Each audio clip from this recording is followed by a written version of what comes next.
tuvo de entrada una posición firme y clara de optar por la normalidad, pagar el fallo de Griesa, haciendo un depósito judicial indisponible hasta hacer efectiva la sentencia en enero, como para despejar cualquier duda posible de infracción a la cláusula Ruffo, pero pagando, sin duda alguna, respetando la tarea del Boni y preservando el mecanismo de pagos, la relojería que antes mencioné. El masismo hizo un gran esfuerzo intelectual y de demostración de experiencia y de capacidad de gestión para presentar un proyecto de ley que en una interesante apelación a la creatividad propuso establecer un fideicomiso de los derechos crediticios de los bonos, legislación New York, en Buenos Aires. Ojo, de los derechos crediticios, no de los bonos. En Caja de Valores, que es el gran depositario nacional, con convenio con los principales depositarios del mundo. Caja de Valores sí sabe de este tema de pagar todo tipo de instrumentos financieros, al tiempo que preservó el mecanismo de pagos original vía Boni. Lo que propone es que quienes en New York quieran recibir sus pagos en Buenos Aires, transfieran sus bonos a la cuenta que Caja de Valores de Buenos Aires tiene en DTC en New York, que es el depositario en New York, y a su vez, a partir de recibir los derechos creditorios del bono en su cuenta en los Estados Unidos, Caja de Valores procedería a emitir un valor negociable que recibiría las rentas en Buenos Aires. Dejaba planteado además que era una situación transitoria y que el fideicomiso se revertiría en cuanto la jurisdicción New York volviese a la normalidad. El masismo innovó también proponiendo como alternativa la posibilidad de usar legislación francesa y además limitó en su proyecto de ley el alcance de la ley 26886 como para permitir que los funcionarios tengan laxitud al momento de arreglar el gran problema de los holdouts. La ley 26886 es la ley de reapertura del cepo al canje de deuda, que en realidad reabrió el canje, pero le impuso a los funcionarios que no pueden pagar más que lo que ya se pagó, con lo cual hay un problema muy grande con estos fallos en New York.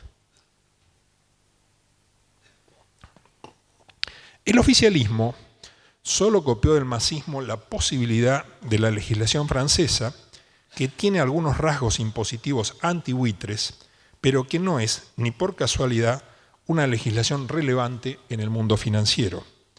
Lamentablemente no copió la ingeniería financiera y, para peor, dinamitó la relación con el Boni, al tiempo que mantuvo su esquema con Nación Fideicomisos, que es inaplicable y que es lo que llevará indefectiblemente a que esta ley sea revisada, ya sea por este gobierno o por el próximo. El proyecto oficial se limitó a poner un domicilio de pago en Argentina, pero no dijo nada respecto a la mecánica de pago a los tenedores de bonos, ni de los que ya están en Argentina, ni de los que se quedan en el exterior, a pesar que la motivación explícita y principal del proyecto fue seguir pagando normalmente los bonos. El dinamitar el mecanismo de pagos vía Boni va a tener también consecuencias negativas sobre el sector corporativo argentino, dificultando el reacceso pleno a Wall Street.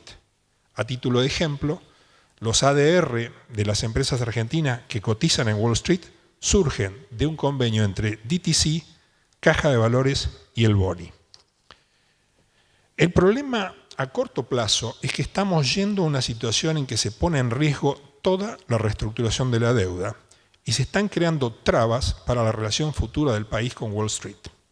Los bonos del canje no van a recibir los pagos que les corresponden, incentivando a que se conviertan en nuevos holdouts, lo que he dado en llamar holdouts de segunda generación. Hay dos motivaciones del proyecto de ley que hacen necesaria una traducción para el gran público. Por un lado, hay un vencimiento importante a finales del mes de septiembre, el vencimiento del bono par, y no hay ningún funcionario en el Ministerio de Economía que pueda dar curso a un nuevo pago a la cuenta del Boni para que los fondos queden en un limbo legal.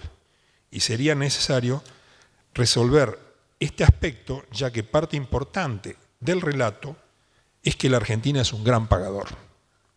Por otro, hay también un aspecto fundamental, muchos funcionarios están preocupados con las derivaciones legales personales de lo actuado en los tribunales de New York, sobre todo en una perspectiva de que el país entre en desacato, lo que ha de tener un impacto económico importante a poco más de un año de producirse la alternancia política.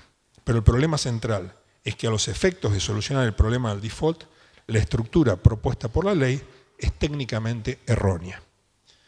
El default del pago del bono par es el que presenta los mayores riesgos de aceleración y cross default, lo que retrotraería la totalidad de la deuda de los canjes del 2005 y del 2010 y obligaría a nuestro país a emprender una nueva negociación en condiciones mucho más desventajosas que las anteriores. Al mismo tiempo, entre los inversores de legislación New York, hay una situación que ayudará a formar una mayoría que pueda bloquear una aceleración. Los grandes fondos han invertido también en acciones de YPF y en otros activos argentinos que cotizan en New York. Y la mayoría de los inversores importantes no va a querer poner en riesgo la evaluación de esas otras inversiones en sus portafolios, propiciando una aceleración y un default cruzado. Sin embargo, si para enero, cuando venza la cláusula Rufo, no hay muestras de que Argentina quiera solucionar el problema, es probable que algunos inversores pierdan la paciencia. En este sentido, la ley está provocando la posibilidad de holdouts de segunda generación y posibilitando el drástico acortamiento de la duration de la deuda argentina, que obligaría a que nuestro país tenga que renegociar nuevamente. En todo caso, este ha de constituirse en un tema central tanto del último tramo del actual gobierno como del gobierno entrante y de la clase política en general, sin lugar a dudas. La reconstrucción y la ampliación de la infraestructura argentina requiere que el país incremente sustancialmente sus inversiones, que constituyen un requisito para una reinserción exitosa en la globalización. Esto hará ineludible volver al mercado de capitales, ya que el nivel de ahorros interno es insuficiente. Estamos en niveles raquíticos de inversiones y se ha consumido tanto el capital de las empresas como el de la infraestructura, que muestra signos graves de deterioro o simplemente es inapropiada para acompañar, por ejemplo, el desarrollo de la explotación del yacimiento no convencional de Vaca Muerta o la gran minería, por nombrar solo dos ejemplos. La puesta al día con la deuda del Club de París debería haber estado acompañada por gestiones de reapertura de las líneas crediticias de los principales Exim Banks del mundo. Esto debería ser una tarea en curso desde hace meses, pero es evidente que la capacidad de gestión del actual gobierno es sumamente limitada. Casi seguramente este tema tan importante también quedará para el próximo gobierno. Hay varios estudios serios que estiman que el nivel de inversiones que requiere la Argentina en la próxima década va a estar en el orden de los 28.000 a 35.000 millones de dólares por año. La crisis de finales del 2001 llevó a un aislamiento financiero totalmente involuntario que podría haber sido superado a partir de la reestructuración de la deuda del 2005 si hubiese sido perfeccionada, por ejemplo, con la reapertura del canje del 2010. Pero no lo fue. Lo cierto es que a mediados de la primera década de este siglo, la Argentina puso en marcha una reversión de la política de inserción en la globalización que continúa hasta ahora con resultados negativos por donde se los mire. En lo financiero, nuestro país no se benefició de la baja de tasas de interés de todos estos años. Baja de tasa que tiene un rol central en las transformaciones económicas de nuestros vecinos, en particular de las nuevas estrellas de los emergentes como Perú y Colombia, pero que alcanza también a toda la región, como lo demuestran las colocaciones a lo largo del año de México, Brasil, Uruguay, Colombia, Ecuador e incluso Paraguay, que no se caracterizaba por su acceso a los mercados internacionales de capitales. Colocaron a tasas entre el 7,95 para Ecuador al 3,90 para Brasil y de 5,7 para México en una colocación que es una perpetuidad a 100 años de plazo en libras esterlinas. Bolivia, un país que no había mencionado, un vecino que no había mencionado antes, había colocado 500 millones de dólares el año anterior a una tasa menor al 5%. La situación en la OMC y ante la justicia norteamericana tienen un rasgo en común: el creer que la Argentina puede imponerle al mundo las reglas del relacionamiento comercial y financiero. Esto obviamente no es así. El mundo tiene reglas claramente establecidas que eran seguidas por nuestro país desde hace muchos años. El camino hacia la reinserción en la globalización va a ser una tarea ardua, pero imprescindible, y ha de requerir entender cabalmente las normas por las cuales se rige el mundo, tal como han sido entendidas por todos nuestros vecinos. La reinserción en la globalización ha de ser, sin duda alguna, una prioridad del próximo gobierno dentro de una agenda de reconstrucción y normalización de la economía y de la sociedad, que necesita éxitos económicos con urgencia para solucionar una agenda de problemas cotidianos: seguridad, educación, imperio de la ley, por nombrar solo algunos. Son temas que tienen en vilo a la sociedad toda. Muchas gracias.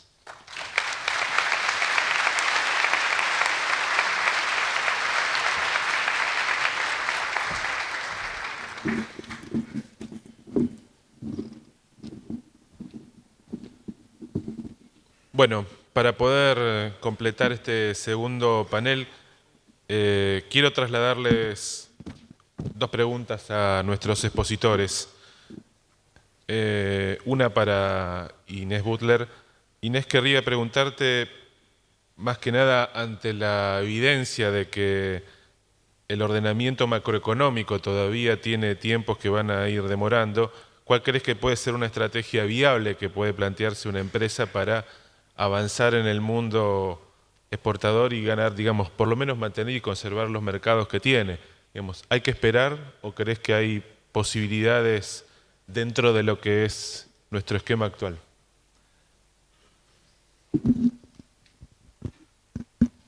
Bueno, creo que posibilidades hay porque hay empresas exportadoras que están logrando insertarse en el mundo. La verdad que la recomendación para que puedan hacerlo hoy es difícil, el contexto condiciona mucho a las empresas. O sea, el comercio internacional y las inversiones extranjeras directas las hacen las empresas, pero las hacen en el contexto y con las reglas de juego que pone el Estado. Hoy las reglas de juego son complicadas para ambas variables, así que yo creo que la recomendación es trabajar en lograr un producto competitivo, en productividad, en mejorar, que eso es algo que es imprescindible para la inserción internacional y paga tanto en el mercado interno como en el mercado doméstico. Creo que aprovechar la región quizás es un buen primer paso para poder lograr inserción en el mundo. Argentina tiene un montón de ventajas comparativas respecto al resto de los países de la región que se están deteriorando, pero que todavía existen. El sector productivo argentino es muy bueno, muy rico y quizás la región puede constituirse una base para poder lograr esta inserción tan deseada. Guillermo, dos consultas sobre tu exposición.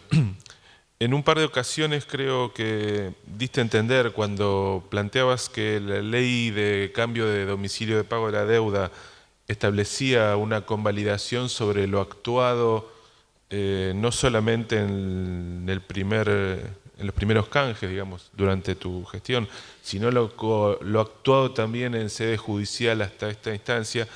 ¿Vos crees que eso de alguna forma induce a pensar que la ley también crea como inmunidad política sobre las actuaciones y las decisiones que se llevaron adelante hasta esta instancia, hasta el momento del juicio actual? Bueno, depende cómo definas la inmunidad política. Yo no creo que una ley cree inmunidad política. Una ley crea inmunidad penal, pero no política. Las cuentas políticas siempre se pagan. ¿Y penalmente? Algunos zafan, pero lo normal es que las cuentas políticas vayan por otro andarivel. Te agrego entonces, ¿crees que crea una inmunidad penal para los...? Sí. Porque de alguna forma también marcaste algo que periodísticamente durante todo este tiempo nos dio también la sensación de que había un temor serio dentro del gobierno por comprometerse a una decisión como podía ser pagar la sentencia, más allá de los efectos de la cláusula Rufo. Digamos, ¿crees que es parte de de una de las intencionalidades no expuestas en todo caso de la ley? Yo creo que está implícito en la ley. En las partes donde habla del orden público, lo que está implícito es eso. La segunda consulta que quería trasladarte es... Perdóname, yo dije, sí. Fíjate la forma en que traté de expresarlo, o sea, dije que en la ley había cosas que necesitaban ser traducidas para el gran público, Exacto. porque la mayoría de la gente ve eso y no entiende lo que está en juego. A mí me llamó la misma atención que a vos cuando digo, ¿por qué tenemos que aclarar de orden público algo que no está fuera de la ley? Claro. La segunda consulta es no técnica, pero tiene que ver con un razonamiento que de alguna forma en el debate